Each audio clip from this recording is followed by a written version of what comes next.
Hello everyone.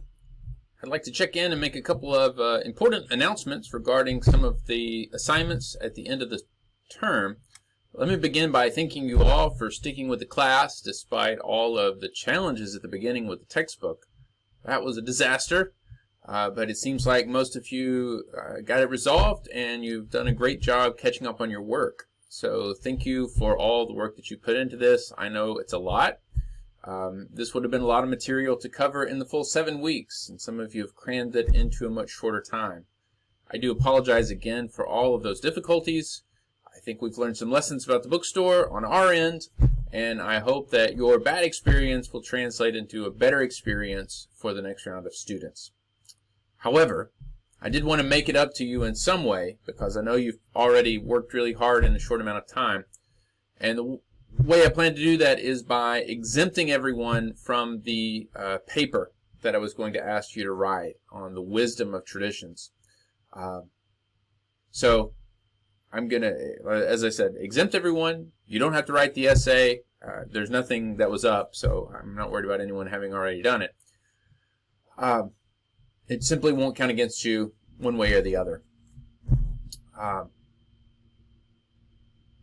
So that will save you a little bit of time, and hopefully you can use that to prepare for the final exam, which we will still have in the last week of the class. So let me tell you a little bit about that final and how to prepare for it. So I've taken all the questions from your quizzes, which means they're coming straight out of the textbook. All the questions are multiple choice, and there are a few short answer questions. So mostly multiple choice and a few short answer questions.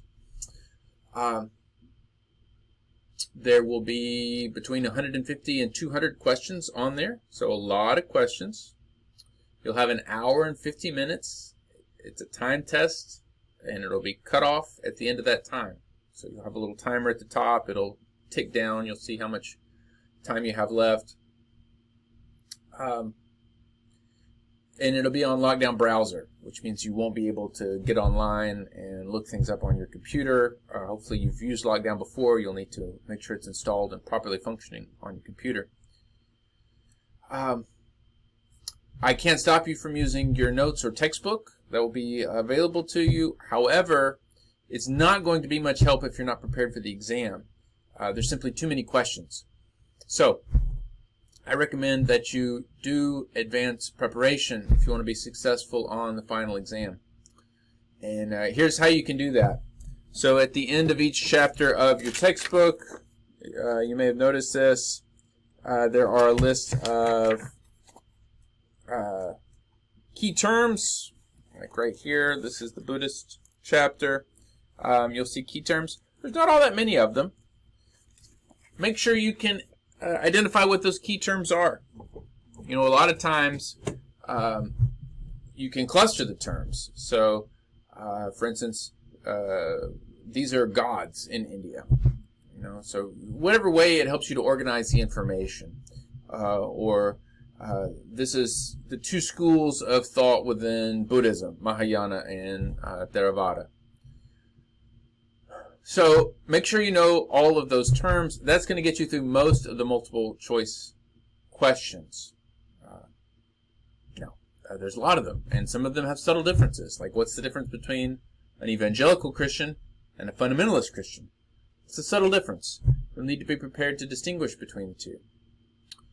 Now, another thing you can do to prepare is simply review the quizzes that you've taken before. You can retake those, I believe. If you have any trouble, let me know. But you can go back through and you can review the questions, and that'll give you a sense of what to prepare for.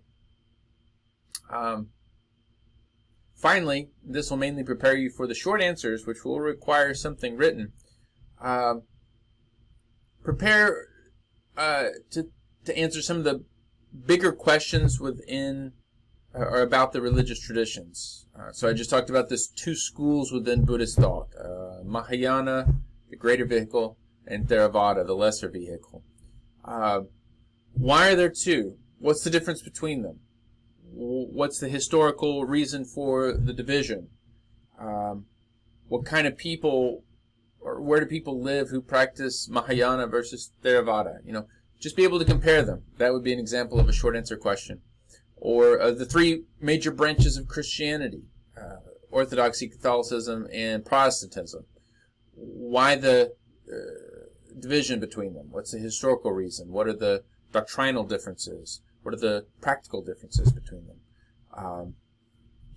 What's the difference between Sunni and Shia Islam? What about Sufism? What is that?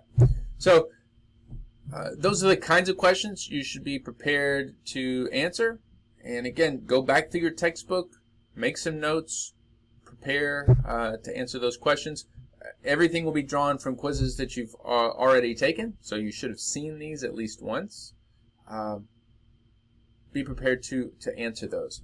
Again, it's a relatively short amount of time, a little less than 2 hours, to make it through about a question a minute. Okay, so that's some ways to be prepared for that final exam. I'll go ahead and get that up in the next few days, and as soon as you finish everything in the book, you can take the exam and you'll be done with the course. I'll get caught up on your reading responses, and if you have any questions in the meantime, please let me know. Well, thanks for all your hard work in the class, and if there's anything I can do for you, you know where to find me.